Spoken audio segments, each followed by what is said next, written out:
people, it's Mr. back again with part 2 of the review show from Forest's win against West Ham. Yes, I'm still happy. I'm still jolly. If you are new to my channel, please hit like button, subscribe if you know, and comment below if you're still happy about yesterday's game. Right, let's get the panel in. I can't believe what he's doing. First of all, let's get the man himself. Molo, how you doing, Molo? Very happy. Very good weekend. Always feels better, doesn't it, with 3 points in the bag? Yep. Next up, we've got the second best YouTuber, Rads. How you doing, Rads? I'm good, though. How are you? I feel great. I feel great. I great. I've seen YouTube now. I've got this guy. He annoyed me. If you don't notice, he's in the car. Who do you think he is? He's not in the house. He's like, where's the dog? Where's the dog, Des? It's all right. I've got my driver. Who's that with him at the back? I've got Kay, Dawn, and Ian in the car with me. Right. Do me a favour. Give the camera to Ian. I prefer to see his face than your face. Dawn, let's tell everybody why I'm in the car is because you changed the time from 9 Listen to me, right? I was giving you the benefit for Des, okay? He whinges that he's got work in the morning, so I'm helping Des out. And now I've helped him out, he's moaning. You know what? Get him up. People in the chat. Cuss Des, look him, we'll see whatever. Dawn, get on with it before we lose signal on the A60. Oh, Des. Right, people, how's everyone excited for the game? Shout out to Ian, Dawn, and Kay. Forget this guy, I can't bother with him. People in the chat, are you still excited about yesterday's game? No what? Forget Des. He's not here. Let's forget him. Ian, how you doing, Ian? Ian, how you going? I'm all right, Dawn, thanks. What? How are you? I feel great. Can I see your face, please? I can't bother see his face. Can't see your face. People in the chat, show some love to Ian, Kay, and Dawn. Not this guy. Right. Stanley. Standard. Right. Mono, how you feeling about yesterday's game? Very happy. I think it was one of those days where every department functioned really, really well. And I think it says everything. Chatting after the game, people could name 4, 5, 6 different players that were in the running for man of the match, which helps. Taiwo did what he does. Wasn't massively involved in the game, but took his goal so well. Just very, very happy. What I will say, I don't want to sound negative because I cannot be happy with how it went yesterday. But, and I don't want to be disrespectful, West Ham are currently going through a very, very difficult spell and looked so poor. And I was saying before the game, out of the players they had starting the game, who would you really want even in the Forest team? And we're so far down the table compared to them at the minute. How are they 8th? I have no idea how they got to 36 points. But yeah, it's a very happy. Did I freeze then? Sorry. No, you're fine. You're fine. Don't worry about it. Okay, just my end then. So yeah, really, really good. And I know you're going to cuss me for it, and I'm going to sound like a fanboy, but I've been saying for a long time, haven't I? We need that experience. We need that quality at centre back. And I know he had one mistake when he was fouled and missed it his back pass. What difference having Felipe in there? He's just a Rolls Royce. He is, and he's still dead quick as well. It's like that Kyle Walker. He just doesn't seem to get any slower. And he won every single header that mattered as well, didn't he? And that's what we've been missing, if we're honest. I can see him bringing on Murillo as well as quicker. That just every department functioned, and even Tavares looked like a footballer for most of the time. So has to be a good day, but we've got to be careful. One swallow doesn't make a summer. Got to now absolutely back it up next week and get something at Villa Park. 100%. That's how I'm feeling. Very, very happy. 100%. Couldn't wait for match of the day. Yeah, I loved it as well. I've not watched match day for a while, and I did enjoy it. Next up, sorry, Rad, I've got to get this guy in. I know he's in the car, but it's commitment. Ian, how you feeling, Ian? Sorry, Des. How you feeling, Des? No, I feel great. It's great waking up this morning with 3 points, isn't it? And that buzz continues into the weekend, and we all want to celebrate it that little bit more like we have today. The thing is, I think Molo hit the nail on the head there, and I don't want to take anything away from what ultimately was a thoroughly professional performance. Forest played really well with what they had in front of them, but West Ham was also very, very poor. They allowed us to get a foot on the ball, but what we did is because we got that. I've been crying out for weeks for Forest to attack the game from the off. Since Nuno's took over, it looked like he wanted to weigh up the opposition and see where we were, and we often find ourselves behind. But yesterday, West Ham gave us a little bit too much respect on our pitch, I believed, and we took it. And that's what we needed to do. We needed to lose that little bit of respect, and we got a foot on the ball. And some of those players that we know can play football, Morgan Gibbs-White, the midfield players, Danilo, even like Molo says, Tavares, got that little bit of time on the ball because they gave us that little bit of respect, and we fully capitalised on it. We took the game to them early on, and then after 25 minutes when we was on top, West Ham tried to kill it. And that's the ultimate respect, isn't it? They tried to kill the game. They were diving all over the place. Kufal was going over every opportunity, and they were making it boring and tight and horrible to watch. The last 20 minutes of the first half was boring. Thankfully, we got that lead, and that gave us something then to make them have to try. I thought they'd give a little bit more in the second half, and it was always about that second goal. Thankfully, it came late, but we should have got it a lot before that. They had to come out a little bit, but they still didn't do enough to really, really fight us. And I think when you look, like Molo said, he's the one speaking first, 6 or 7 players you could have given man of the match. But for me, and I know what he's saying about Felipe, for me, Murillo's best game for the club. He was immense yesterday, Murillo. He was absolutely brilliant. And I've criticised his heading in particular recently. West Ham, for all their anti-football, didn't really play that long ball, which might have tested him a little bit. And I think for once, Forest got it absolutely spot on against an opposition that didn't really figure out how to play against us. Moyes is saying right now, well, you want me out, but I get results. If you can't figure Forest out at the moment, then he's got a bit of a problem, hasn't he? That's great, Because he played exactly into our hands. But then again, I can't take anything away from the way Forest were fully professional, did the job that was in front of them, made players like, I know last night on your show, and I was commenting as you was on, Dominguez played a lot better because he had a bit more in that position on the ball. Still think he's best at top of the press, but because we had the ball a little bit more, because we could do a little bit more with it, these players kind of come into their own. Callum Hudson-Odoi, a little bit more time on the ball, and you see a little bit more from him. And this is what I've been really frustrated about in recent weeks, Dor, and this thing about not starting quickly. It's too much respect for the opposition, too much. We've been here a while now, we're a Premier League team, and there's 3 teams in this league that should get relegated. I know points for FFP might come into it, but we should be taking the game to some teams saying, this is our pitch, this is what we do, you do it our way. And that's what yesterday showed. So I think thoroughly professional, not getting carried away, not getting over the top. We've got tough games to come, and it felt like one of those where we had to get 3 points to try and build some momentum for whatever kind of must-win game comes next, if you get what I mean. Yeah, 100%. You know what, Des? I've never seen Des talk so much sense in the chat, people. Do you think Des talking sense for a change? Bloody hell, he has. Rads, how are you feeling? Like I said, a massive result for us. And I was speaking to Rads before the game, and if you watch this vlog, I was nervous. We was both nervous. What? We threw Rads under the bus. We was both nervous under the game. What were your Rads? Yeah.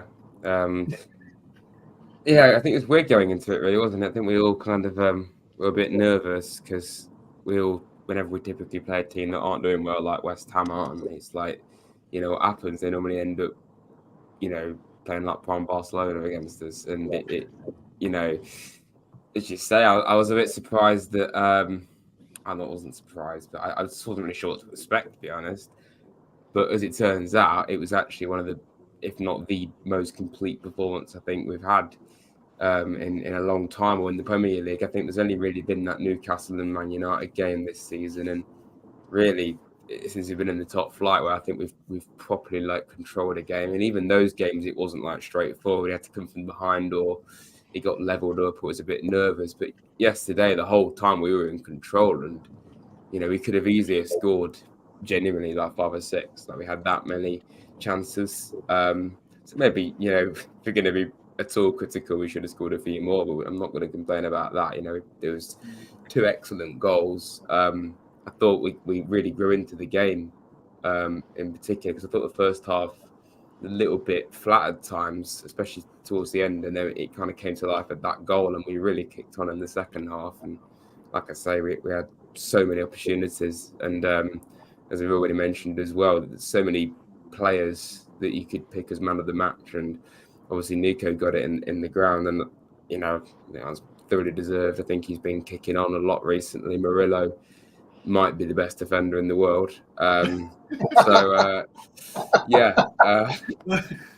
Might be one day, but one day. he's pretty damn good, isn't he? So that's good. As he saved us when Antonio was through, and that was a huge moment for us. Like you say, Dominguez. I was having to try and name players that really stood out to me. There was so everyone stood out. I think everyone. Felipe as well. I didn't expect Felipe to come in. Why is everyone giving Felipe so much love, man? I didn't expect Felipe to come in, to be honest. I wasn't really sure if he had a future with us, but because he's been injured all this season pretty much. But I think yesterday was the first time I've seen like the Felipe last season again, where he was like this integral cog in the team, and hopefully he can kick on now, and we can see that more from him for the rest of the season. 100%. Before I do, I'm gonna go for the chat. You know what? People in the chat, right? I don't know if you know, Malo and Raz is here. Well, why is everyone giving Des some love? I don't see the crack. Yeah, Des on tour special. Hi Ben, congratulations on you guys to win. Rubbish manager, he needs to go. What's your opinion? You're 8th in the league, West Ham, and I don't get it. I don't get it. Like, no. Yeah. Kieran, even Molo, Des, and Raz, don't know who the bellend who's bullying people on Facebook. Like, I love you really, Dore. Hope you're well. I wasn't bullying no one. I'm a nice guy. Paul, hope you're well. All results gone away. Palace and Everton drawn tomorrow. Yeah, hopefully for that as well. The number one, Rads, evening guys, great win yesterday. Definitely a penalty when Nico went down. Come on, you res. That's something that we're definitely going to talk about. Colin, hope you're well. Please, if you want to be a member to my channel, please do. Help my channel a lot. My guy Sam, how you doing, Sam? Evening, Ben. I hope you're well. Come on, you res. Love Sam. Hope you're well, my friend. Kevin, hope you're well as well. And still lots more chats. Another legend on my channel. Good evening, Mr. Dore, Molo, Des, and Rad. Hope you're well. I'm starting some new drawings at Nottingham Forest tomorrow. Looking forward to seeing you. Make sure you tag me on the pitch if you can, please. Peter, please hit the like button, subscribe as well. And make sure you subscribe to Rad as well. Make sure you go and watch his vlog. This legend as well, Lefty, he is sponsoring my channel as well. If you've got any plumbing and gas work that needs doing for any family or friends, please do. He's a Forest fan. So if any, please, plumbing gas, the link is in the description as well. So shout out to Paul. Love Des. Who loves Des? Why? No, listen. Can you show some love to people, to Molo and Raz as well? Lefty's Des driving now. We all love Des. No. I'm not driving. I'm not driving. He's not driving. He's not driving. As well. Love Des' impression of. Oh, what? Who Des? Who's this? Bohemian Rhapsody. Who's that? It's a song. I got Rads. Do you know who he is, Rads? Queen song. I'm to Des on tour. Show hit the black. What? Hey, David, come on, man. Listen, we were mates. Come on, man. Stop showing Des all this love. I've had enough. As well. Is Des on the way back from setting the fire on Stockley Park? No, he's not. He's not. Should think so with that penalty decision. It does show like Des, come up to here, bro. No, he's not.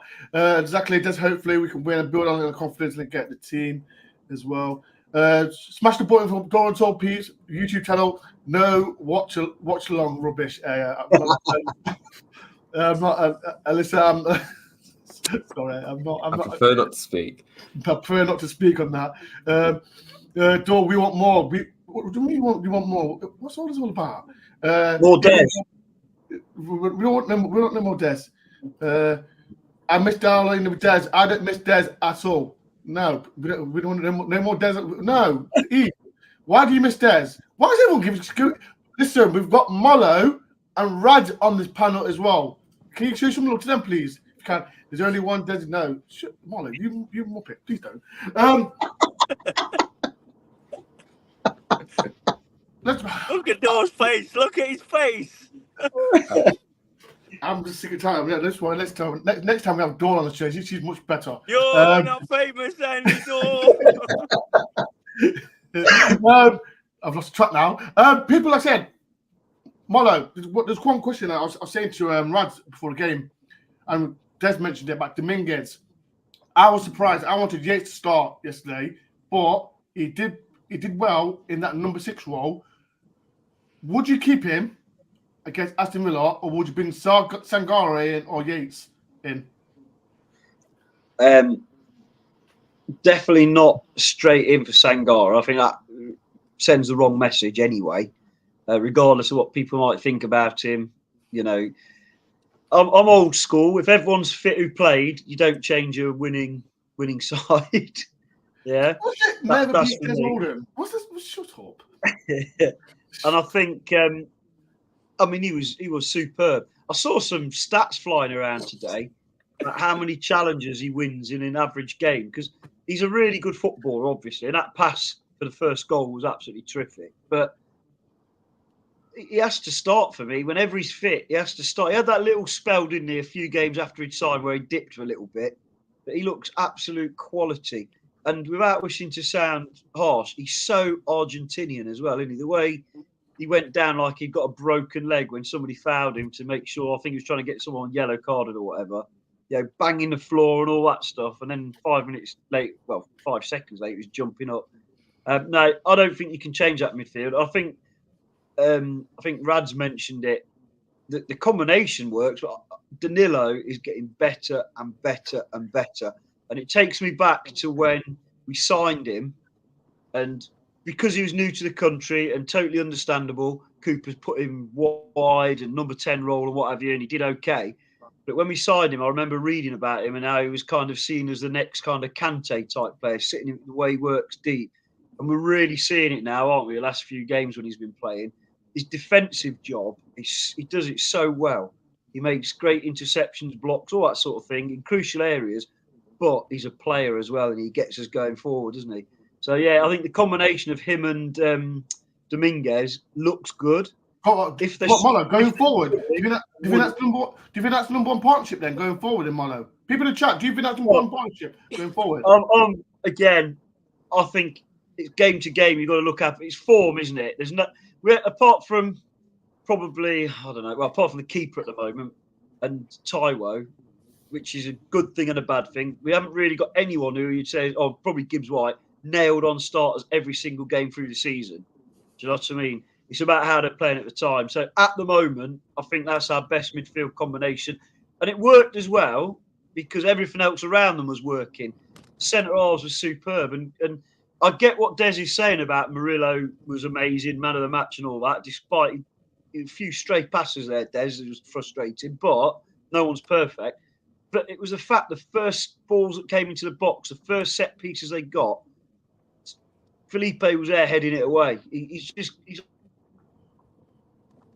like he just knows, doesn't he? His experience comes from. You don't play for that long for a Simone back four, do you? Unless you know how to really defend. And I honestly think, I'm not saying he's man of the match in terms of individual performance, but that influence is massive. And where we last few minutes just before we got the second goal, we were defending quite deep. And everyone's going, push out, push out, push out. And Felipe was talking people and holding their position probably a couple of yards deeper than you would really ideally think would be ideal. Ball comes in and bang, someone heads it away. And you just think, actually, trust him. But I think that is our first choice midfield for the next game. But that is Villa for me on their day have got possibly, arguably one of the best midfield sort of setups in the country when they're all fit. I don't know who's injured there. I haven't really looked, but that Douglas Lewis has become a beast of a player. Obviously, McKinney's a good player. They got really, and that the Jamaican lad, he's absolutely Bailey. Is it Bailey? firing at the moment, isn't he? Bailey. I think it's Bailey. Yeah. Oh, Yes. He's terrified. But equally, credit where it's due. Both our wide men are really firing at the moment, aren't they? If one's not quite at it, the other one's making up for it. We're not one. Last year and the year before, often we were a little bit lopsided, weren't we? Now we can attack down both sides. It was funny watching Match of the Day and they're highlighting our left side, and everyone's thinking, Tavares has been a little bit inconsistent. Hudson-Odoi, I've always said from the start, Hudson-Odoi looks after the ball really well.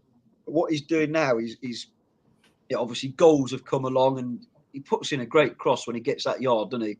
So I just think if it were one of those days, wasn't it, where we got a 7 out of 10 from every player pretty much, with the odd 8 out of 10. And when that happens, you're going to win your games, aren't you? Especially against a team like West Ham. Dominated midfield, dominated them at their front line. Taiwo caused them a lot of trouble in terms of knocking them about. The wide men absolutely destroyed. It was just one of those days, and some people have commented on it. We've now got to follow it up. It's no good picking up 3 points and not winning for another 4 or 5 games. Got to follow it up with points away from home, wins at home. Smash the Scousers in a couple of weeks. Definitely. Rad, Ronnie was talking about the wingers, and I said I've been praising him. I when I first met him at the Howgate friend on 21 match, I said I'm excited to see him, and he slowly started. He started slowly, but every game he's getting better and better. And Rads. Yeah, obviously Hudson-Odoi, when we signed him, like you say, there was a lot of excitement about it, but also I think that some people were a little bit, I don't know, not concerned, but because obviously he kind of had a bit of a dip towards the end of his time at Chelsea, and he was coming to Forest to try and rejuvenate himself, and I think we've seen a fair bit of the season why that happened. He just was a bit ineffective, or was lacking confidence or fitness, but there's no doubt at all the last few weeks we're seeing a real player there, consistently coming into games and regularly playing in games now, creating, and it's really good to see. And like we say, we've got Alanga on the other side as well. That's an incredibly good set of wingers, and we've not even really seen Giovanni Reina yet, who is looked good whenever he's had his brief moments. So it's really exciting, honestly, to have that on top of having Gibbs White down the middle. It is actually a really exciting, dynamic set of forwards we've got there on top of what Taiwo can offer, and now Chris Wood as well. We've got some really good options there. So I think we've been complaining. It's only one game, but we've been complaining about the defence. We've got a really good attack.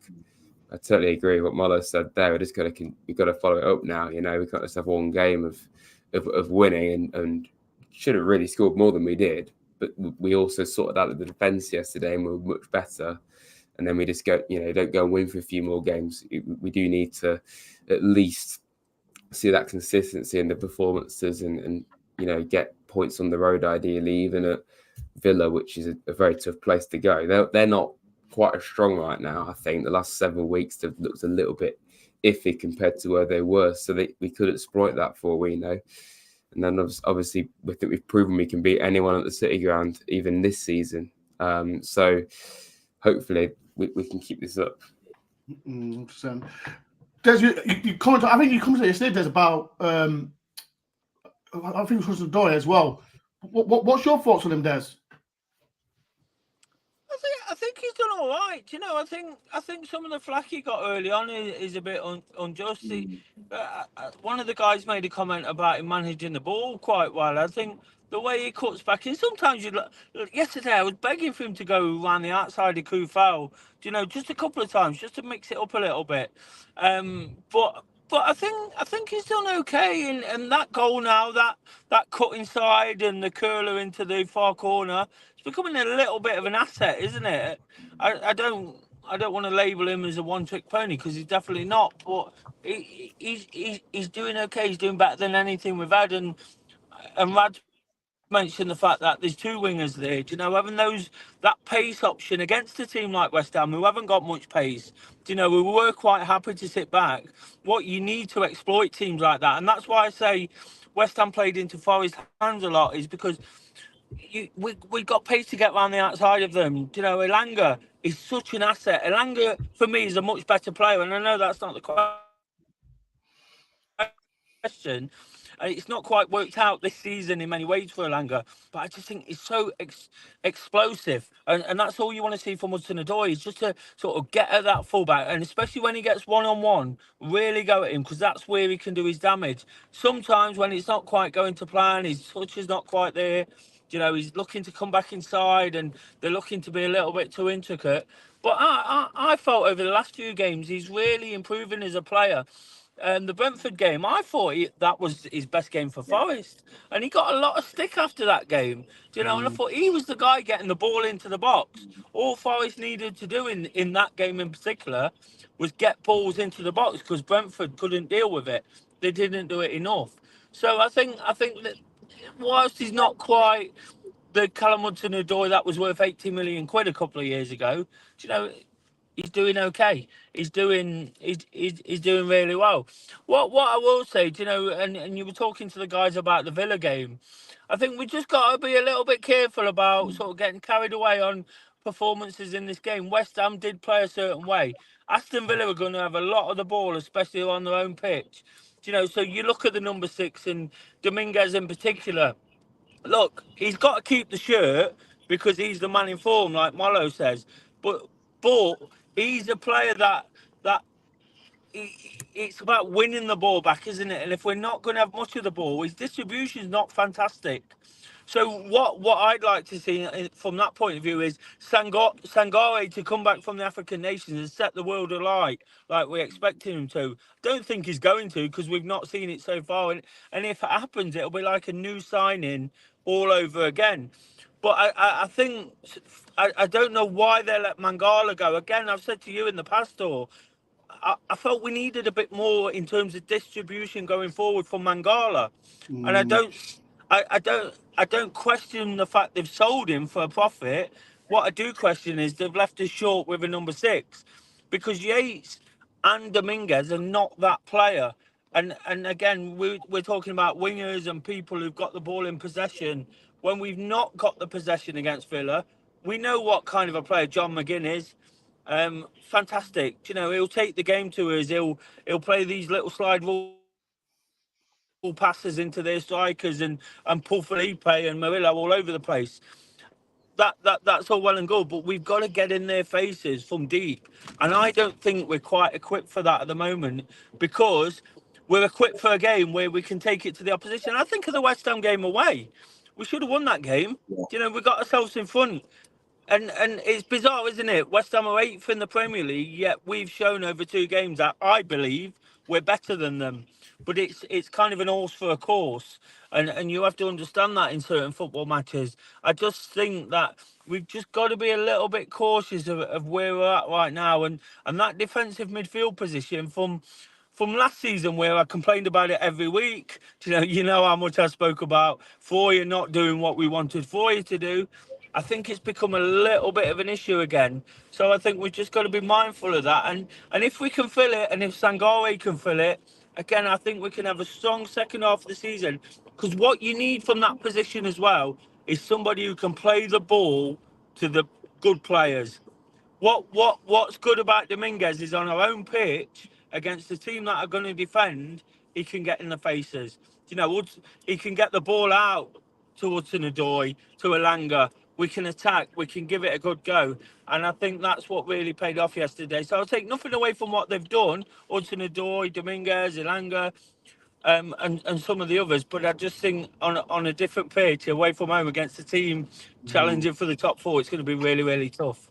On the other side of that, though, Des, just to unfortunately, my brother-in-law's a Villa fan.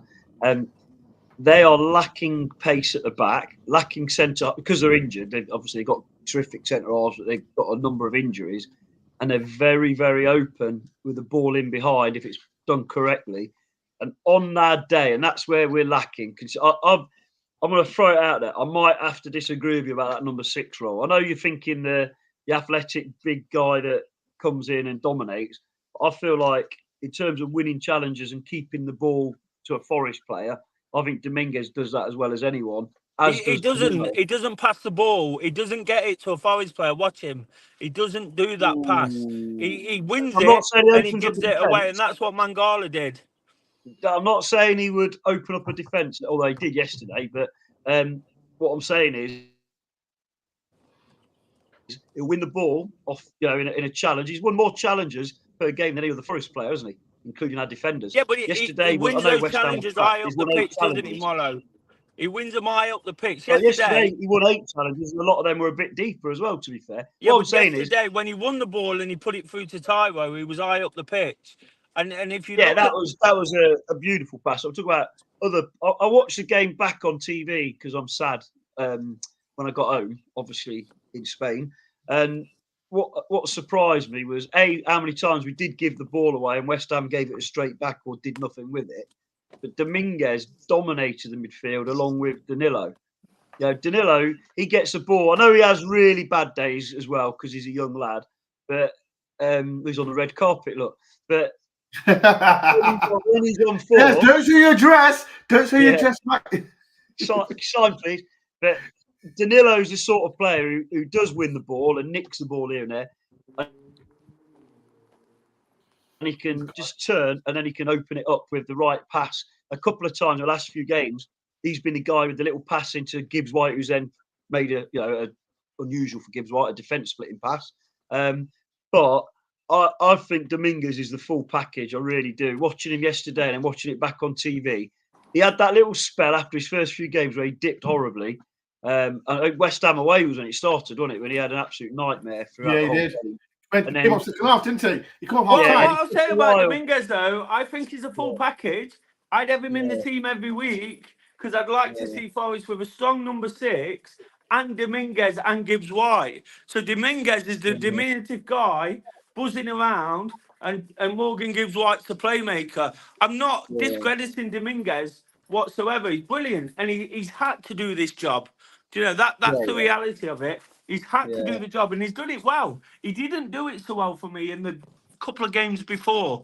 So I think he's great. He's brilliant. I totally agree with you, Mollo, but I just don't think he's the number 6, and I think ultimately that's going to catch up a little bit. Don't you think it's about a blend, though? All this obsession with the number 8, the number 6, and number 10 and all that. Some of it's not, it's about the blend in midfield. And I think if Danilo keeps progressing and plays consistently, I think he's potentially our most valuable player. But Mollo, that's a problem with Danilo. He's not consistently playing good. He's not consistently good on the ball, but since he's played that defensive role, he's been absolutely brilliant. It was Newcastle away where we had that fantastic bird's eye view. He gave the ball away loads. I know he did. He was snuffing out danger left, right, and centre. I think with Danilo, the first half an hour against Newcastle away, him and Singori were lost. Yeah, couldn't give it. On the ball, and I know that's obviously important and sounds ridiculous, but he was still defending everything. He was still getting a foot in. Defensively, he's really good. And I've said after that game, I know he got better in that game. If he can get back to being good on the ball, which we know he must be because we saw him do a job further forward, which isn't his natural position last year. And we've seen spells. Was it Man United where he dominated the game? It was absolutely superb. And a couple of other games. And you're seeing it now. The problem is, and somebody else alluded to this, I was reading something earlier. One of the problems we've got now is we've got a potentially really exciting young team, but with young teams, and let's not forget Gibbs White's only 24, is consistency lacking, isn't it? So whilst I agree with what Des is saying, we need somebody who dominates in the middle, etc., I feel like that's going to be tough if the players around you aren't doing it as well. Everybody had a decent game yesterday, and that's not going to happen every week. It's when we're not all playing decent, who steps forward to make sure because that's what West Ham have done. They've got loads of experience. Somehow, and let's be honest, sorry if there's any West Ham fans listening, they're absolutely crap. But they've dug out 36 points with that team with 2 players I would want in my side out of their whole squad, the keeper and obviously Bowen. And they've dug out, how have they got to 36 points, 8th in the league? They're awful. Absolutely got no pace at the back. They've got no creativity apart from Bowen. I know that, what's his name, Paqueta was missing. Yeah, he's missing. And I look at us and think, if we had that doggedness to add, and that comes with experience, doesn't it? So I know what Des is saying. I'm not trying to be caught. I think that the midfield combination, when it's, if it's on form, I think it's good enough of where we're at the moment, trying to push up further up the league bit by bit. And that dominant number, hopefully it'll be Sangare. I really hope it is, because there's moments you look at him and think he could be that guy, without a doubt. But then there's other moments you think he'll never be that guy. And that's harsh, because I think we won't see the best of him until probably end of this season, early next season. Hopefully we will see the best of him, though.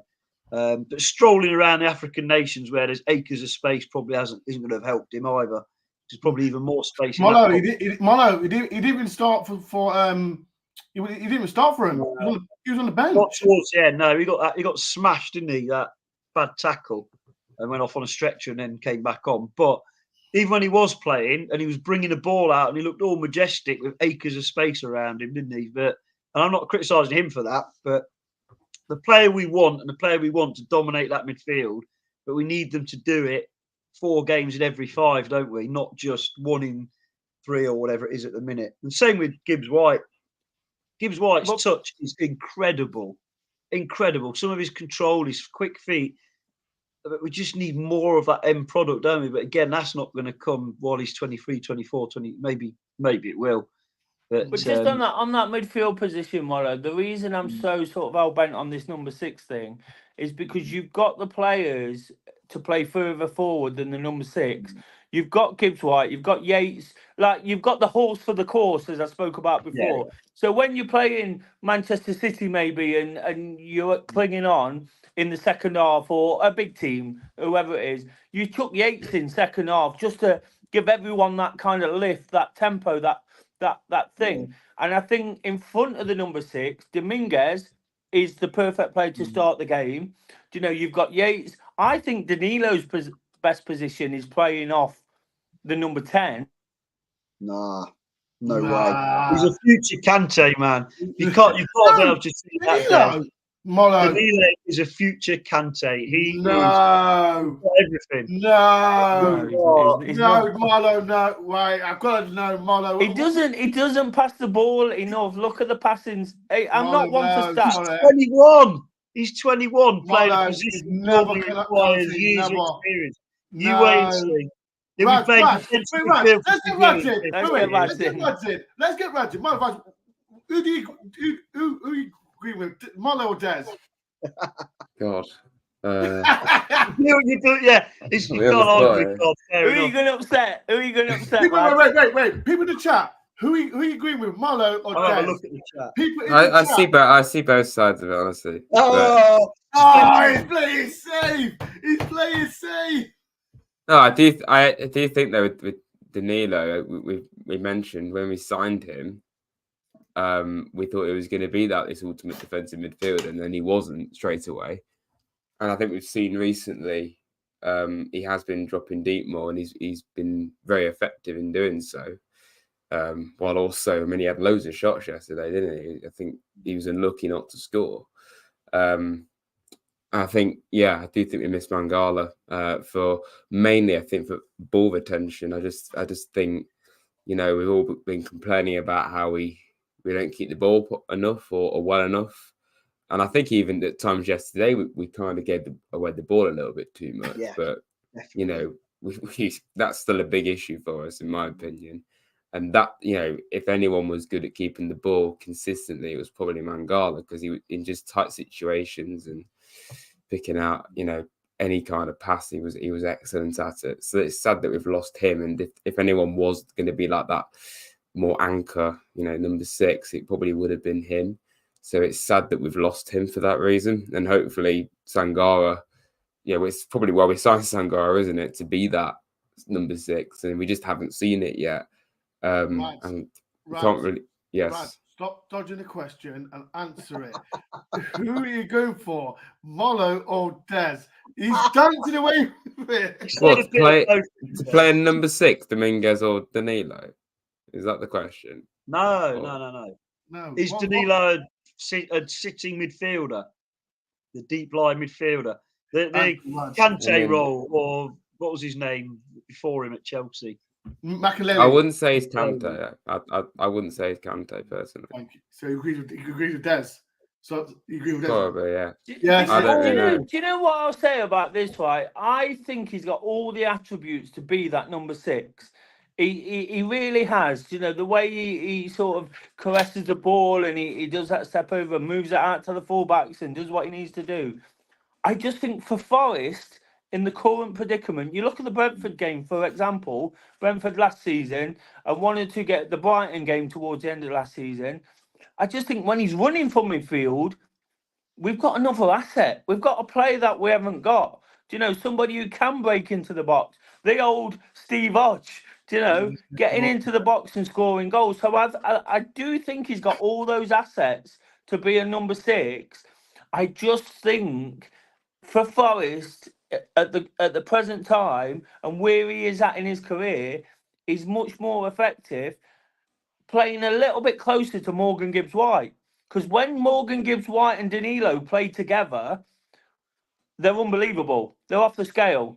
Do you know, that things happen, goals happen, shots happen. Do you know, things break to Danilo, things break to Gibbs-White. And I think if you can get that sort of thing going with a solid number 6, whoever it is, I'm not going back into that argument, but whoever it is, if you've got that solid number 6 behind them who can get the ball to them, you know, then they can go and do their thing. And football is all about partnerships, isn't it? It's about getting players close to each other on a football pitch. Because when they're close to each other, and at the moment, it's a bit like Danilo's here in front of the defenders, and Gibbs-White's here. The closer you get those two guys, is like at the end of last season shown, Forest start ticking. And that, for me, is the most important thing. Don't you think he was only playing that position last season because he was brand new to the Premier League, he was settling in, and he's less getting used to the pace, less dangerous to us in a sense, because he did give the ball away a lot last season when he was playing that position, but it didn't matter. I'm watching a game back the other day. It wasn't Danilo or it wasn't our 3 midfielders or 2 midfielders really giving the ball away so much. It was elsewhere on the pitch when we were giving it away. I think it brings me back to that number 6 again. Dominguez had the most complete passing on the pitch. I know stats can tell you anything. It was 93% or something pass completion. And that's, you know, if you retain possession, as you've said, you've got half a chance. Almost, you know, you're not always passing backwards all the time. But I know what you're saying, Des. And ultimately, we're still, what are we, 15th or whatever. We need to keep improving. We've had a spell. Last time we kept a clean sheet.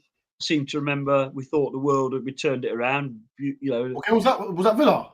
Villa, yeah. And then Villa, yeah. Then we went on a run that cost the manager his job, basically, didn't we? After that, and I just think yesterday a lot of things clicked into place with the help of West Ham being crap. But that's what you say. We've got to back it up, haven't we?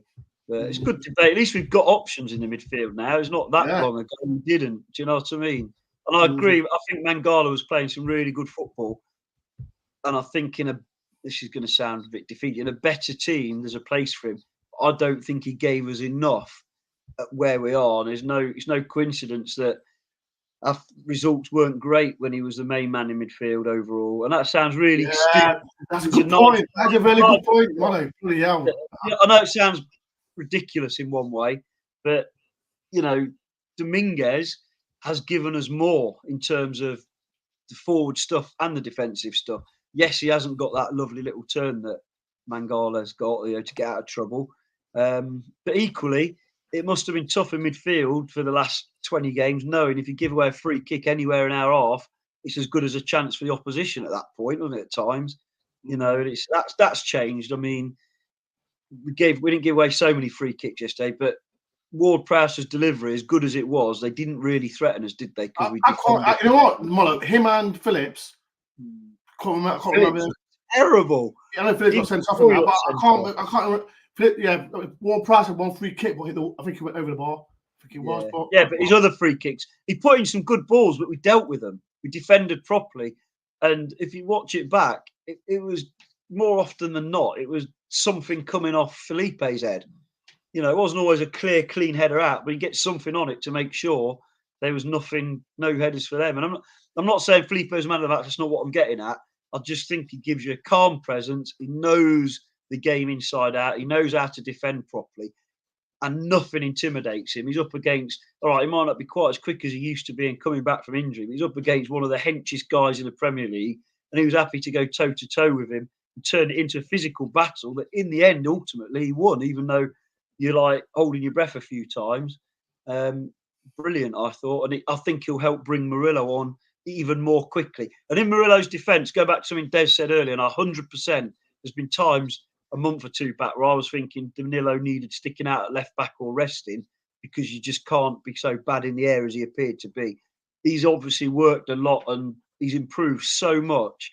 The two Bournemouth games kind of show it, don't they? The game where he got absolutely owned by Solanke, and the last game where he actually did a really good job on Solanke.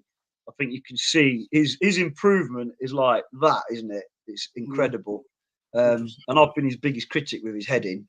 I've been his number one. His number one. I've said below head eye, he's world class. Yeah, I know. I've been critical with his heading, because there is I think there's one bit I think we was attacking and he could have scored with his head, but he didn't. It just no. Was it? I don't know if it was offensive one, but I still think he still lacks his heading. But off from that, he's still one of the best. Lacks a little bit, but he doesn't lack as much as he did.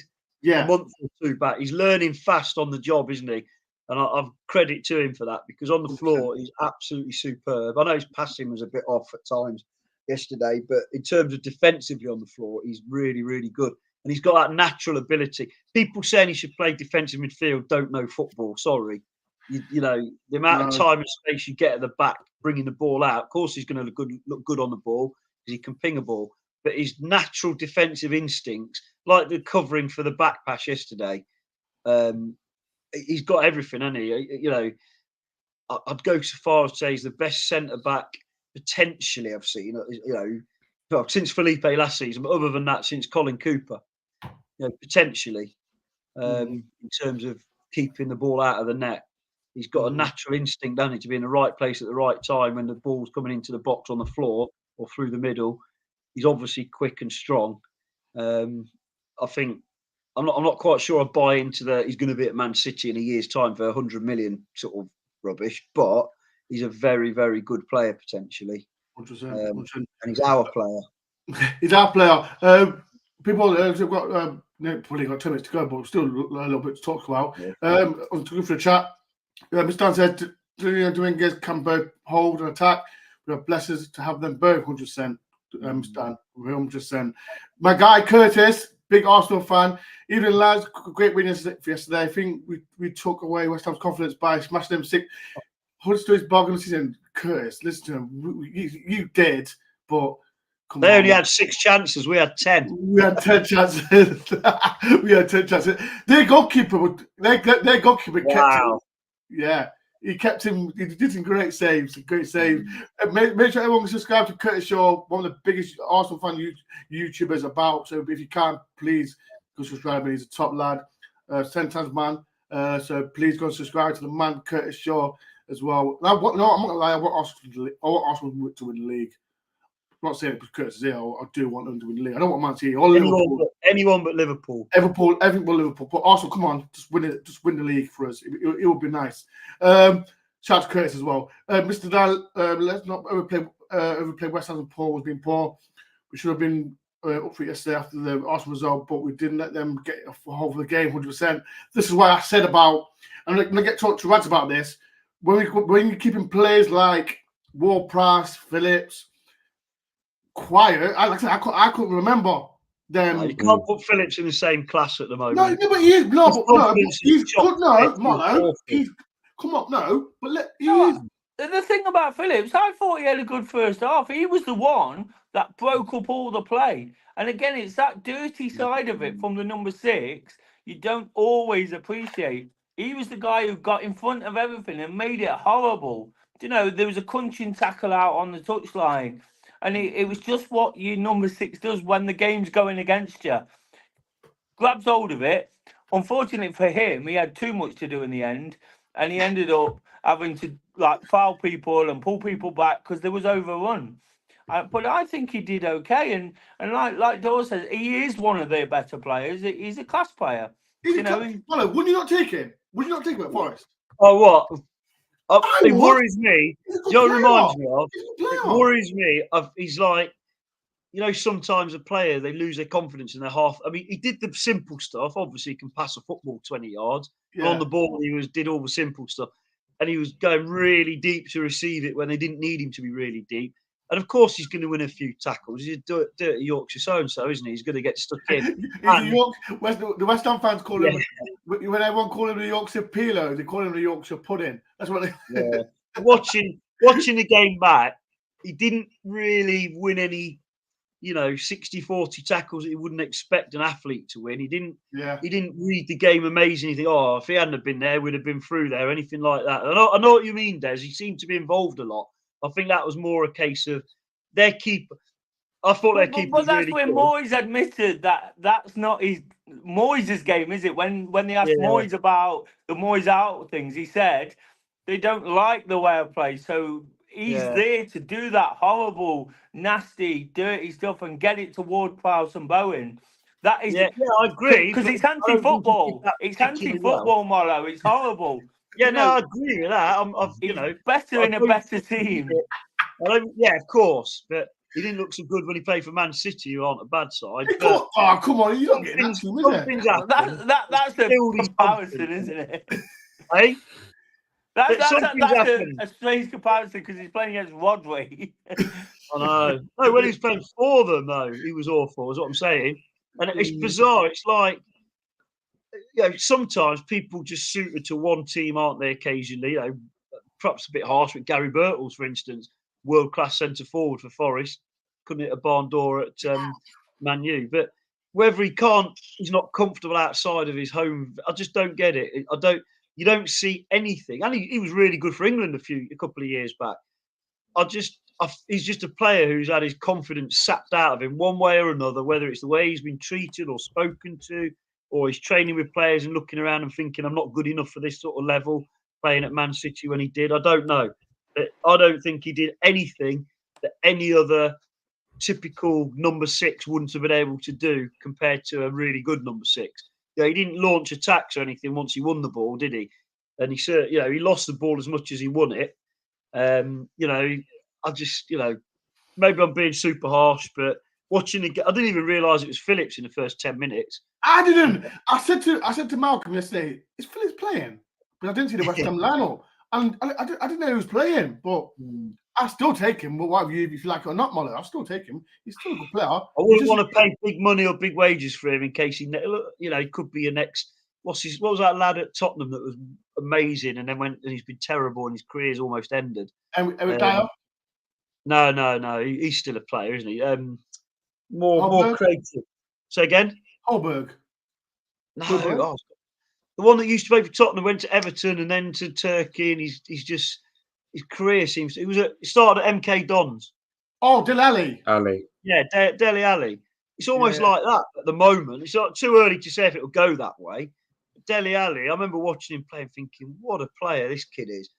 And then something's changed in his confidence, mental health, and all that, and he just doesn't do anything now, does he? Really? It's one of them. It's too early to say, and he might get his fitness back and become a really good player. But I don't think he did anything that any other average centre midfielder in the Premier League could have done that day. He was no better than. I don't want to be disrespectful to Yatesy, but Yatesy would have been just as effective. Yeah. Please shout out to Glenn as well. Please do hit the like button if you can as well. It helps my channel a lot. And subscribe to the channel. Make sure everyone subscribes to the Rads as well. It's in the title. Make sure everyone goes and watches vlog. Good vlog. I was in it as usual. That's why it's a great vlog. That's right. Yeah. We need to forget before we leave. There's 2 players that I need to mention. And I'm going to ask you, Rads. And I'm going to ask the whole panel. Williams and Nuno Torres. They've got better. I would criticize. I not criticize Williams. I was more of him. Like I said, he said he doesn't play in the back four. He's more of a wing back, but he's playing better. Yeah. In this formation, I only read. No, I'm really happy how Nico's playing. I've always liked him since he joined Forest and before he was at Forest. And I think last season he was a little bit out of his depth at times, maybe because he was like adapting to the league. I think the whole of this season he's slowly been improving, but he's really coming into his own now. And as you say, I was a bit concerned when he was playing at fullback recently that if he could do it, because he was always better playing up the pitch. And obviously we've been trying him as a winger as well, which I don't always think works. And I do also see why, because he's got that, attacking sort of side to him. But he's like another Yates to me. Like he's just a fighter. He puts everything on the line, and that's like something that I really love in a player. They just give it the all. And you think he is like a boyhood fan of the club, the effort that he goes to and the way he just gets stuck in. It's brilliant to see. So yeah, I think like several games in a row now, he's been one of the best players on the pitch. And you mentioned Tavares. I mean, a lot of us have been critical of him. Yeah. But, I mean, I still don't think yesterday was perfect for me because he did make some mistakes, but he's certainly growing. He's certainly growing into it. I'm starting to see why Nuno picks him because I think Toffolo should still feel pretty hard done by because he's doing so well and now he's out of the team. But I think if Tavares can keep pushing on, then it's fair enough because he is more athletic than Toff, if we're being honest, and he drives the ball at the pitch. And I get that. I get why we play him for that reason. Right, question towards the 12. With Ola in or back, would you replace him with any of them two players? Des? Let answer it. No, I think again it's like the Dominguez situation at Villa, isn't it? You go with what's done well, and Nico's been exceptional in the last few games, and it's like what Vad says, his endeavour and his work ethic. Sometimes in football you can have all the ability in the world, but if you don't show the right application, you've got nothing. And this guy, he puts it in, he puts the shift in every single time. When we was absolutely, for the want of a better word, on our arse when we played Wolves, he came in, he put in a man of match performance that day, and he helped us get a point. And I think he's worth his place in the team, not just to throw Oliver Aina back in the team. Of course, on the face of it, he's done really well, and he was in the team of the tournament for the African nation. So he's a guy in form. But that's the position they put themselves in by going to the African nations, isn't it? Williams is Williams to me. Do you know? I'm kind of dismissing it when we talk about Dominguez, that endeavour is not everything. With Williams, it absolutely is everything. It's everything he's got in that game, because that determination sometimes as a defensive-minded player, because we do question his defensive qualities at times, but as a defensive-minded player, it's like when I talk about Bolly. For me, in certain games, Bolly is the first name on the team sheet because he heads the ball all day long. So if you're playing a Sheffield United, for example, you put him in. So again, sometimes you've just got to pick a horse for a course in a game where you might be attacked down the wings. I thought Williams did particularly well yesterday. Again, and I don't want to overdo the West Ham shortcomings, but I thought he'd have a tougher game. But he didn't. And in certain games, he's been allowed to play as a right back, but almost plays a wing back. And that's where you think this guy's got some real quality. Because that's what you saw for Fulham, wasn't it? In the Championship. Because he had that little bit more time. So I like him. I like Williams. You mentioned Tavares. I'll just touch on before you move on to the other guys. Again, I totally agree with Rads. He's coming on. You're kind of seeing why Nuno sees something in him. And what I took yesterday was he makes poor decisions. But yesterday, the poor decisions was all in the opposition's half. He's been making those poor decisions in his own half. You know, he's been giving the ball away, trying to play inside. He did it 1 or 2 times. You know, where he's trying to play inside, which passes should be going up the line. You know, and things like that, or over the top towards Tyro, if we have to play that kind of game. But most of it yesterday was he was driving forward, he was helping drive Forest forward as that extra attacker and being an underlay, I don't know what you call it, rather than an underlap. I don't know if that's even a thing. He was kind of coming inside for Callum Hudson-Odoi and giving him that option. So I think again I can see it working in that sense. So I think the most important thing about all this, Dore, is you've got fullback positions now where you've got a real fight on again, rather than it being Aina walks in or we're playing Toffolo out of necessity or this kind of thing. And I think these guys are sort of playing up to the standard that they can. You know, we're not expecting them to be world beaters. They're playing up to the standard we'd expect of them. Again, a lot of it comes out to cutting out mistakes. I've been moaning about this for weeks. Yeah. Yesterday was a thoroughly professional performance, I thought. You know, from start to finish for Forest. Whatever West Ham did, Forest approached the game right. And as long as these players do that, they've got a massive chance of keeping hold of the shirts that they're holding at the moment. 100%. I was going to say, funnily enough, in my notes, and I haven't got there because we've been arguing about number 6s, Williams was one of the names I wrote down because I've watched him closely in the last year. I'm going to flip it slightly, and I 100% agree with everything everyone said about his qualities. But I think in his first season, it almost... Because the thing about Williams, he's a very neat and tidy footballer. He's got a nice touch. He's actually really good in the air for his size as well. But he's a very good footballer in terms of the niceties. And I think last season he got done quite often defensively. And then we've moved to the back 5 where he didn't get caught out so much. So people judged him as only being able to play as a wing back. And I think he's proved that can be completely wrong. And Des hit the nail on the head. And confidence is everything. That game against Wolves was one of those incredible games where everything he did came off. Every tackle he made came off. Even tackles where it looked like the guy had got away from him. I would go so far as to say, I think Des used the phrase, he drove us forward for that point. Some of those tackles he did in front of that side we were sitting on raised the away fans, didn't it? He was that good that day. And what I would say is he's still a neat and tidy footballer. When you see him going forward, he's got a nice pass on him. He made the goal really well and all that. Still a nice touch, still wins his headers. The word I've used that I've noticed this season, he's got an intensity about him defensively. And it started when he was coming off the bench a few times and doing a job one-on-one. He very rarely now loses a one-on-one battle, does he? You don't go, oh, that guy roasted Williams inside out like we might have done a couple of times last season. Now he's got a real intensity. In a one-on-one battle, he does not want to lose.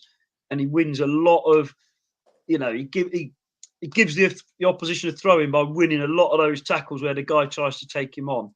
And I think I've said today to someone, for me, forget Mangala, he's our most improved player based on last season. I don't think it's just been the last few games either. That's where I've probably was flipping it a bit.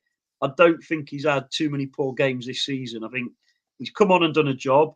And for me now, that 17.5 million was a lot of money for potential, but he's now starting to realise some of that potential. And it's down to him to make that slot his own for the next 5 years if he stays fit and wants to, because there's no way he should be dropped. Not because Aina's not a good player. Aina now needs to wait his chance on either side. Although I also agree with Des. Tavares gets us up the pitch. He defended pretty well yesterday. I know I'm obsessed with heading tonight, but he reminds me of people I used to play with at school who don't want to head the ball, so they'll do anything not to head the ball. I don't like heading the ball either. Free kick where he went and jumped in and turned his back because he was scared of going in for the header. That sort of thing, to me, is a bit of a red flag. But he doesn't deserve to lose his place because he does the other side of it. And, I think Nuno wants an athletic team. But Ola's an athlete as well, so it'll be interesting to see how it goes going forward. But consistency as well. One of the, again, Des, you sort of, I sound like I'm having a dig at Des, but I'm not. You said he got loads. Molo, if you want to dig out Des, No, it's not that. And it's probably because of where I sit as well. There was one time near the end, we're 1-0 up. We're not hanging on, but we don't want to give him anything. And Des said he should be hitting the ball at the line. He turned inside and he smashed tried to hit a 30, 40 yard pass. Yes, I remember that one. Yes. I was fuming. I would have dragged him off there and then. I'm not lying. And I'm not Toffolo. I love Toffolo, but he just hasn't got the pace for Premier League football, unfortunately.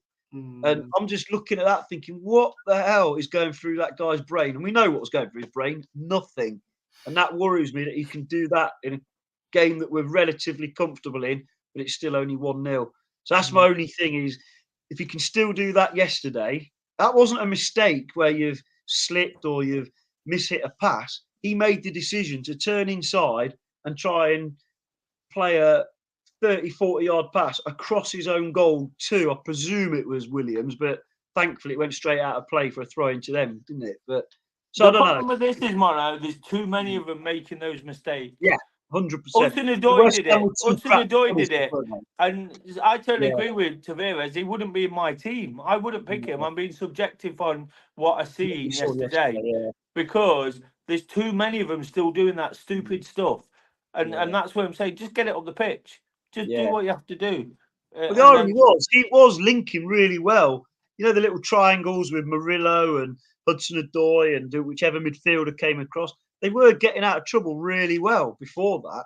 But when there was nothing on, like you say, just there is a time and a place. Sometimes it's just got to go. And he made that decision. If he'd have contacted with the ball straight up the line like that, you wouldn't be complaining, would you? But to do it across your own goal, suicidal. If Bowen had had a different starting position, he'd have been clean through on more or less the left-hand side of the area, like what happened with Elanga, which let them in. And it's so frustrating. And yeah, you're right there, Des. We haven't cut out the individual areas. We just didn't get punished for them yesterday, or they weren't quite as critical.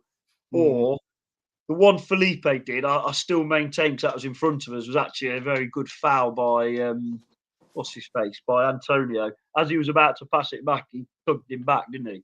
So that might, with our VAR record, it wouldn't have been disallowed. But other than that, the individual things didn't punish us yesterday, did they? A couple of times, Murillo tried to play a ball and just mishit it straight into their midfielders. But then they passed it backwards or sideways or didn't or whatever. But yeah, it's a foundation to move forward from, isn't it? Because we did play really, really well for most of the game, and we're picking out those individual areas, but nobody does it plays perfectly. So yeah, but I'd still start Tavares, because you can't drop a guy who's been part of a comfortable win like that unless they're injured. For me, right. I haven't gone over time a little bit, but there's one thing we've not mentioned about Nuno, and I was going on about him since he's been at the club. Since we had 2 wins with Man U and Newcastle. Let me start with you, Rads. Do you think it's still early days, or are you still? We're all behind him. Because we all want all Forest fans to do fantastic. But what's your opinion on Nuno? I'm in the chat as well. What's your opinion on Nuno so far? Go on, Rads. We'll start with you first. I like him, honestly. I think it was always going to be that not just that normal pressure of coming into a new team, but I think that added pressure because of who he was having to replace. There was so much controversy of getting rid of Cooper. Only I think in hindsight, maybe it probably was the right decision. And I think we're seeing now, regardless of whether it was the right decision or not, we are playing better football, and we look more like a unit. I think, honestly, that the 3 wins we've had in the Nuno have probably been all, I don't know, more professional and more slick, more like, Premier League level win than most of the ones we had last season. Yes, we had some good results last season, no doubt, like Brighton and beating Liverpool, but I just think it had that cutting edge to it, especially yesterday. Even with the odd mistake here and there, we weren't, and West Ham weren't good. We still bossed it, from start to finish, and that's great. So yeah, I know we haven't been like drastically better because, like, the FA Cup, we've made hard work of that against lower level teams, and we lost to Brentford and lost to Newcastle with the same old mistakes from set pieces and that. There's been issues going on still, but there's clear potential there with the team and manager, and I like what we're seeing so far, and to think that he hasn't even really had his full squad available yet. When he can get the AFCON lads in, whether they're starting or not, just have them in and around the team, and then if eventually he might be able to have both of his strikers at the same time, like imagine how good we could be then. So I think it'd be really good to see that eventually. Marlo, what's your opinion so far? I like him a lot. I think it's way too early to judge the job he's done at Forest because Rad said he hasn't got his own players yet. I think he's been really smart in the early days. It was subtle, small adjustments. I recognise that we're good at hitting teams on the break, so he's got us playing, which amazed me when I saw this. We play slightly deeper than we did under Cooper when we're defending. He likes the line, I think it was something like 4 metres further deep on average per game, whatever it is, to give them stability and room to attack. He's obviously frustrated with the goals we're conceding, and as would any manager be. I like his calmness that he has. And I look for such a calm guy. I don't know how many he's been booked so many times. This was weird, wasn't it? I understand why. And I just think, he was whoever decided that once it was Cooper's time to go and started looking for a new manager, whoever came up with Nuno, I think that was a very smart choice because we haven't got enough good players to do anything drastically different. I think he's similar ethos, similar setup, but slightly more, as Rad said, there's certain differences that perhaps make him a little bit different. And I just think, moving forward and forgetting what's gone before, I think it was a very sensible move. And God forbid if we went down, I'd feel quite confident that he could get us straight back up if we didn't sell every player we've got. Do you know what I mean? So overall, I think too early to judge him, be unfair to judge him, but he's done nothing significantly wrong. Can't knock him. And like Rad said, I think the AFCON lads might not get straight back in the team, but it adds that element of competition straight away, doesn't it? And that's important too. So that's where I'm at. Last but not least, Des, what's your thoughts on Nuno so far? Like the guys, I kind of like what I see. There's not that many differences to what we were seeing before in all reality. And everybody jumped down a throat when we was defending the previous manager, and they probably think that we want him to fail to some degree. Absolutely don't want him to fail. The most important thing. This is what bothers me, Des. People still thinking we want this guy to fail. I want him. The most important thing above all of any feeling towards a certain person or individual is we want Forest to win. And when you've been supporting them as long as we have, that is the most important thing because it's a process and we understand it's a process. The thing I'll say about Nuno, there has been a few concerns, and that's just because we've lost so many games. He found a way of play. He's found a way for me of playing against the big teams where he sits in, hits them on the break. We found that away at Newcastle and at home to Man United. We weren't great in the first half against Man United. We weren't great in the first half against Newcastle. And what has worried me, and I've mentioned this lots of times, whether it be on this or on the previews I do, I wanted them to come out and be a bit more diminutive on the pitch, a bit more dominating. Don't show that respect first half sometimes. When we're playing Bournemouth, I don't want us to show them any respect because we're Forest and we're bigger than them. And I think in certain games we found ourselves behind and then chasing. And I said it in my own preview yesterday. The one good thing about Nuno is he's got us creating and scoring goals. And that's what wasn't happening under the previous manager. For as much as I loved him and I love what was going on, it wasn't really happening. So that's all well and good when it works. And yesterday we dominated a football match, and like Rad said really early on, for possibly the first time, we've dominated a game in such a way where we controlled it from start to finish. So that was really pleasing to see. I just hope he adopts that tactic going forward, particularly at home. The City ground has to be a fortress. We've seen how tough it is on the road. You know, it's tough at home, but it has to be a fortress, and we have to take the game to teams that we're expected to beat, whether it's Blackpool in the FA Cup or West Ham at home or whoever comes next. We've got to do this. So I think yesterday, hopefully, will be a bit of a learning curve for him as well, because everybody's always learning, aren't they? You know, and I think I like the guy, I like his calmness, I like the way he doesn't get too carried away, because Forest has been a bit of a crazy place, hasn't it, for the last 18 months. You know, the Premier League is crazy itself, but it's made everybody a bit erratic and mental.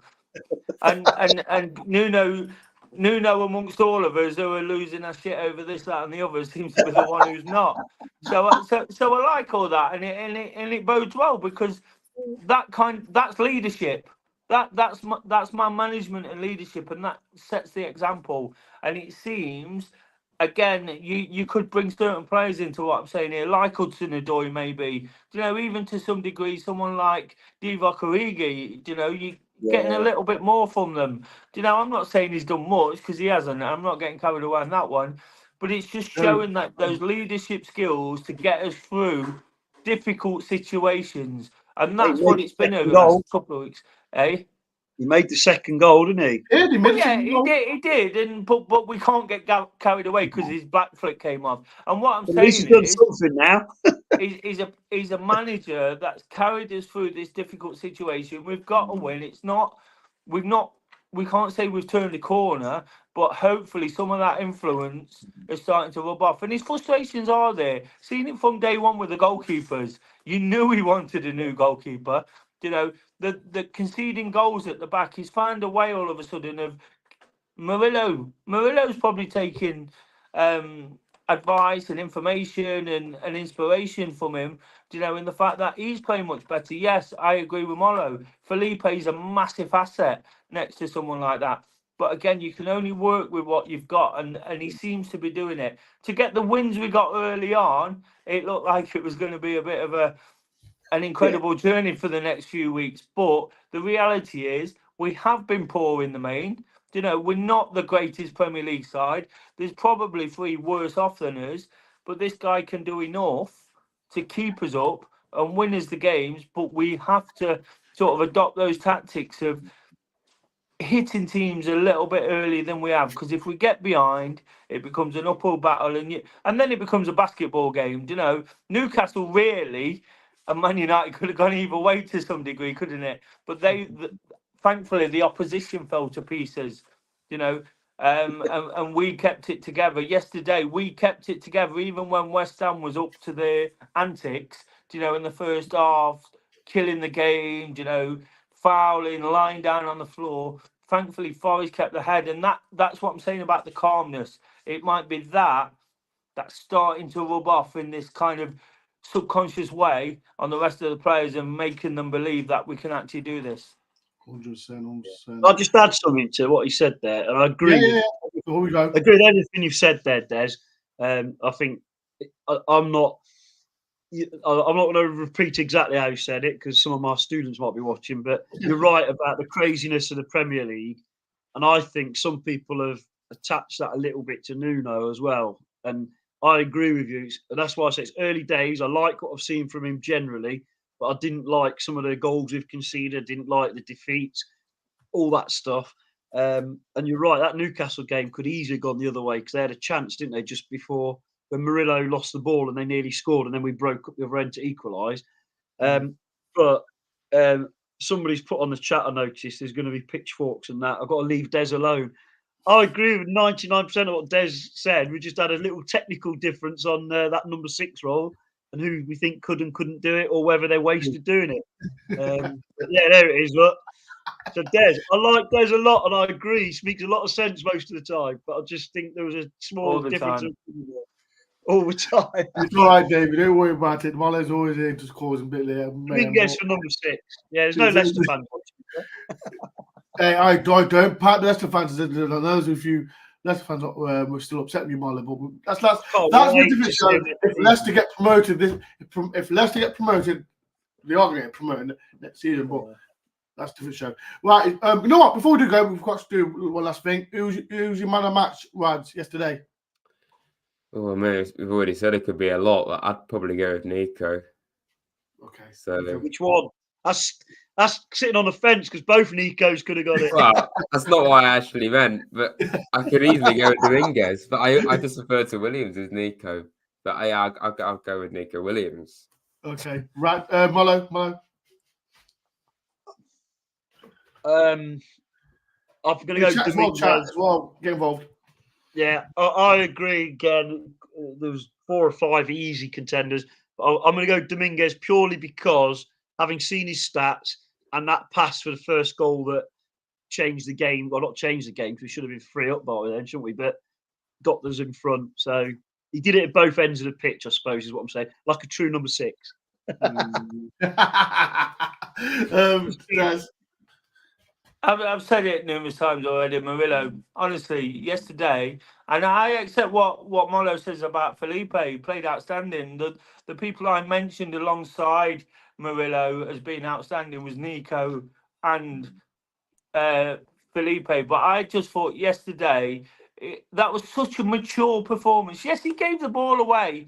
He still does that thing where he gives the ball away, playing it down the line or doing whatever. So I'm not going to sort of downgrade him too much on that because I just thought he was outstanding and even that tackle, do you know the one that's been played by the club and you'll never be, I don't think he was actually perfect there. I was shouting from the bridge for them, get across because he seemed to stand off and Antonio kind of played into his hands a little bit, I felt, but I thought the rest of the game, I thought it was such a mature performance. It was incredible the way he sort of didn't. Because he's young, he gets a little bit rash sometimes. He tries to win the header. He tries to go through people. He tries to do this, and it was all about standing off a little bit. You know, it looked like he'd been coached. It looked like he'd really been coached to the point of improving his performance. A bit like we saw with Tyro earlier in the season. You know, and I felt Cooper had coached him to a point where he's a better player. And perhaps it took Nuno coming in and a different set of eyes to start seeing some of his frailties. And I thought yesterday, honestly, I'm so shocked that other people have not seen it. I thought he was outstanding. I thought there's so much right about his performance and so good to see Felipe and possibly Bolly as another option as first choice centre backs coming in there because we all know Andrew, whatever his surname is. I'm up by my daily. Okay. Come on, man. But I thought he was brilliant, and if he does, and that's going back to the Palace performance, you know, and that's what we're gonna forever mark him against the Palace performance. You know, it's gonna be one of those things that we always do, and I think that was right up there with it, if not better. I think that's who did I say yesterday? I said did I say Nico? I said Nico Williams yesterday. I still stick to my word. Nico Williams for me was my man of match. It's good though. We can argue a case with so many players. Yeah, everyone played good yesterday, but for me, Nico stood out for me. Like I said, I still said he's better as a wing back than in the back 4, but for me, he's been really good. I think I think that's unfair. I think he's put that to bed now. I still going forward though. I think his defensive wise it was a bit slacking, but I think he's improved though, Molo. That's what I'm trying to say. Yeah, that's what I'm saying. I think what I was saying earlier about his intensity in defending now has made him such a good right back. I think that spell where he helped out in midfield has helped him to become a better player as well. Yeah. A bit like when you know, because going forward he was superb, but they got no change out of him on his side either, did they? No. And what you'll note now, I've said it, someone pointed this out to me the other day. Look how good he is in the air for a right back who doesn't look the biggest. I hadn't really noticed it till yesterday. He doesn't lose many headers, albeit the one at Bournemouth weren't great, but he won it. I'll say we've got over time. Bloody hell, we've not mentioned the goalkeeper at all. Have you got time to talk about the goalkeeper, or you're not busy? I just don't want to overdo it, people. In the chat, you want to talk about the goalkeeper? Rads, make it quick. I don't know. Sells. Yeah, I totally agree. Are you happy with him? In the chat as well. Are you happy with him?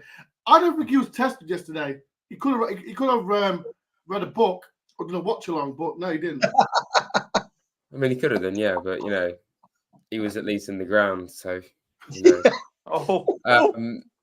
But yeah, love that, lads. Is that Premier League thing you were talking about earlier, Des? Sorry. Yeah. Anyway, Matt Sells. He probably wasn't our first choice goalkeeper. but I'm just gonna gloss over that. Probably wasn't our first choice option when we signed him, but it's just nice to not complain about that position. So yeah. Yeah. Even Rad Dad approved it back on the next one.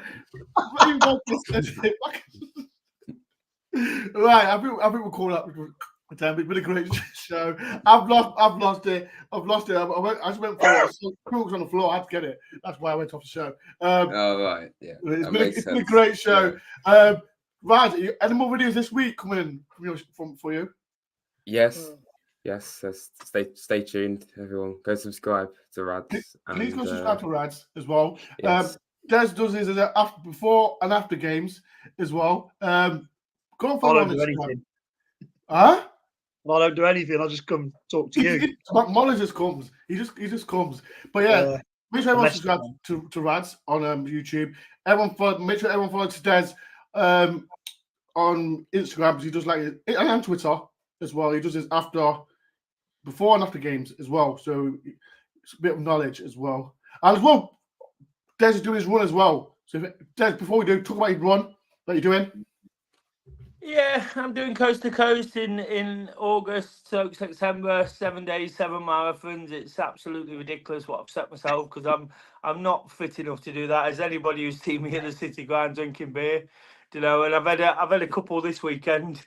Why are you drinking, Des? I have been off it, and as you know, I've lost a lot of weight, put a lot of effort in. I've done 50 miles over the last couple of weeks, each week, running. So I'm working hard to try and do something for a charity that a lot of Forest fans know is sort of close to people's hearts in Nottingham. Footprints, who look after little kiddies who need conductive education, and support in learning, and when you go and see those kids, it's absolutely amazing. They've got lots of little challenges coming up, things that people can get involved in where it's not even going to cost a donation, just things like where people can support and share. So if anybody can get behind those, on the social media, give us a follow at Des Oldham, it'd be amazing because all I'm trying to do by doing something myself is do something good for other people. And again, like I say, lots of people who are involved in the Forest community are involved in that particular charity. So it's all a nice fit in bringing everyone together, I believe. 100%. Like I said, I will put the link in the description for Des's charity. So please do. He's doing 7 runs in 7 days, Des? 7 marathons in 7 days. Marathons, really, I couldn't do that. So, and it's across the Lake District, the North York Moors, and the Peak District, so it's not going to be easy either. Please do, like I said, I will downhill. Yeah, it's all downhill. People don't. It's all down. No, I'm joking. Make sure everyone. Forest. Make sure, like I said, everyone go on. I will put a link in the description so everyone can donate. Please do. It's a very good cause for Lisa Fox as well. So please do. Right. Thank you, everyone. Thank you, Rads, Molo, and Des. Like I said, I'll be doing I'm doing a video on Tuesday, so watch out for that. Yeah. So I've been slacking, so I need to be like me and Rads are slacking. Rads, we need to do video every day. Rads is off to have a look at the comments that are going to be fired his way. Better get that tin ass out, Rads. Don't know what you mean. Oh, days. On the internet, Rads. Yeah. So he's listening to me and Molo talking nonsense, and then he's just dropped a bombshell in at the end. Yeah. There's my hand grenade. Have that. Oh, days. Had to be done. It was an accident. He didn't mean it. He didn't mean it. Even the dog's involved as well. But yeah, people, like I said, it's been a great show. Thank you, everyone. Make sure if you are rewatching this, get in the comment section if you if anything that we'd like to talk about as well. Whatever Rad said, I can't remember what he said, but yeah, it's been a pleasure. Thank you, everyone. I'll see you soon with a video. My next preview show will be with a Villa fan on Thursday, 9 o'clock. So watch out for that. We won at last. Good to see everyone back. Up the Reds. See you Thursday. Peace and love.